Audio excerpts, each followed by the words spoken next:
would you cook a frog? Well, conventional wisdom says if you place a live frog into a pan of hot water, he'll hop straight back out again. If you place him into a pan of cold water, he'll sit there happily. You then turn up the heat, and before he realizes what's going on, he's cooked. So often in life, it's the small, the gradual, the incremental changes that are potentially the most dangerous and the most devastating. Now, if you look into nature, it seems as if time passes in one of two ways. It goes in cycles, day to night, ebb and flow, spring through to autumn. But it also seems to march on inexorably in apparent straight lines, like the gradual building up of sandbanks that over a period of time can change a coastline or completely divert the course of a river. And then all of this is mirrored and reflected in our personal relationships. Gradually, as Shakespeare says, we ripen ripe, and then we rot and rot. So let me give you another recipe.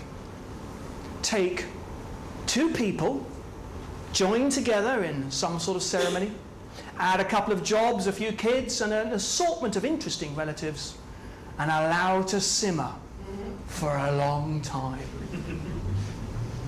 Now, after a number of years, when you take the lid off that, one of two things will probably have happened. Either all the ingredients would have mingled together to create something quite attractive, quite appealing, or else, when you take the lid off, you're going to end up with a terrible mess all over your kitchen ceiling. Now, recently, I was shown a photograph of my parents when they got married. Young, light shining brightly, full of hope and full of optimism. And that made me wonder, what sort of cooking process did they go through to become the people that I got to know as I grew up? Which then made me think, looking at my own marriage, looking at the marriages of people around me, when and how do these little changes occur? When exactly does my princess become her indoors? When exactly does a devoted telephone call at the middle of the day just to say I love you become a downtrodden, routine, henpecked to base? And when exactly does let me carry those bags for you, dearest, degenerate into bend your knees this time or you'll do your back in again? Clearly, it's a gradual process. Little acts of respect, little acts of disrespect multiply. And eventually they will manifest themselves as little lines on a person's face. And only time will tell whether most of those lines are going to be lines of anger and frustration, or whether they're going to be lines of joy and laughter. Now, it is said that your face up to the age of 40 is what nature has given to you. Your face after the age of 40 is your own fault. Now, any of us here who've been or are in a long-term relationship are probably aware that there is another person who has an enormous input into what your face is going to look like a few years down the road. And thus, time marches on. But it also goes in cycles.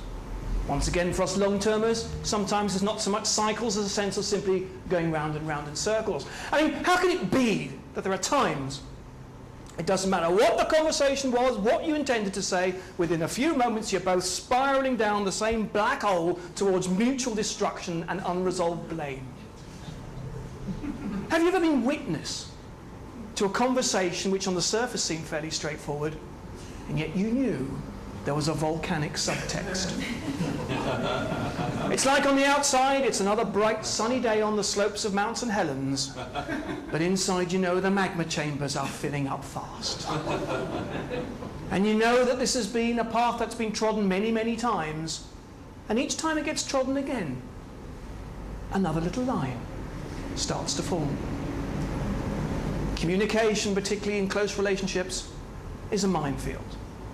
Partly because we keep on falling into the gap between what we intend to say and what we actually say. A man speaking to his friend says, I know you realise that my wife and I haven't been getting on too well recently. And the other night we were sitting in the kitchen together, and I thought this might be a good chance to build some bridges, to mend some fences.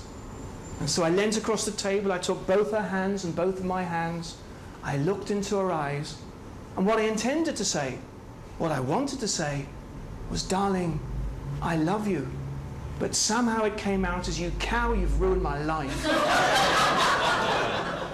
Now, many is the time that my oldest son will say to me, hey, you're looking quite pleased with yourself today, Dad, what's up?